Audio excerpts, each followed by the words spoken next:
You used to call me on my. Amaya, I'm thinking about planning a trip to one of the many great cities in Mexico or Central America. What do you say? That sounds fun. But you know the Mexican and Central American region did not always thrive as well as it does now. Mexico was fairly lucky when it came to its geographic location and the resources included. In the race for technological advancement, Mexico and Central America received the letter B grade. Mexico and Central America are on a north-south axis, which allows a variety of ecosystems to thrive, including rainforests, tropics, deserts, and mountains. Most of these ecosystems are dry due to the fact that most of the moisture comes from the Gulf of Mexico, with the north-south mountain chains blocking much of this flow, especially in the north where it's almost entirely dry, making it hard for people to thrive. Another challenge is that the higher plateaus of the Mexican interior are several kilometers above sea level, but once accustomed to the altitude, humans could live here quite profitably. The letter grade we would give Mexico and Central America's terrain would be an A- because of the varying ecosystems which allowed many aspects of life to thrive, but also the dryness of parts of the land. Late night when you need my love. Jacob, did you know that the first corn was cultivated in Mexico? Wow, that's pretty dank. I thought it was cultivated in Idaho. Where are they located? The first cornfields were located amongst the Grijalva River Delta at around 5100 BC. The domestication of corn was followed by the domestication of sunflower seeds and cotton, which is very helpful as a resource as it can be used for clothing.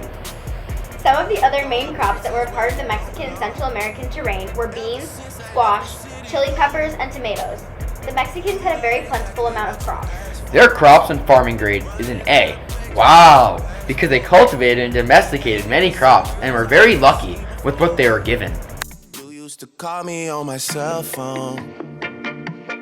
Late night when you need. The people from Mexico and Central America may have been lucky when it came to crops and farming.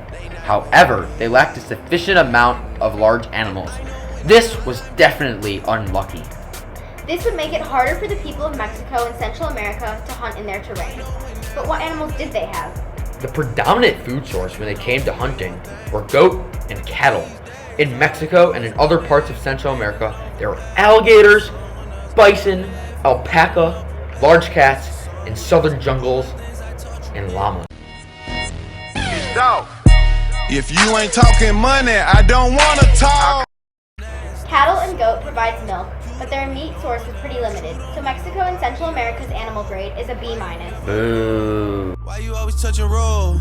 Used to always stay at home, be a good girl, you was in the zone. Mexico and Central America were lucky because they did not experience a lot of problems with disease. Amaya, you might think the lack of diseases within Mexico and Central America is a good thing, but is it in the long run? It wasn't at all. Really? Why? Because when the Europeans came to Mexico, they brought with them a variety of diseases that although they were immune to, the Mexicans were not. This caused the Mexicans' immune systems to weaken since they had never been exposed to disease before. So the lack of diseases was a good and bad thing, which is why they get a B+. Not too bad.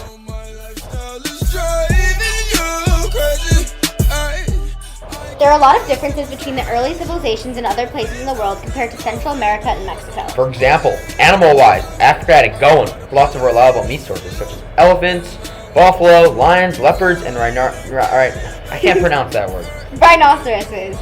Asia also was very prosperous when it came to animals because they had camels, pigs, and horses, which were all very helpful in the race for technological advancement. Compared to the rest of the world, Mexico and Central America did not have a good variety of animals. Don't forget that climate-wise, Mexico and Central America did pretty well. Located so close to the equator, the cold was not an issue, whereas in North America and parts of Europe and Asia it was.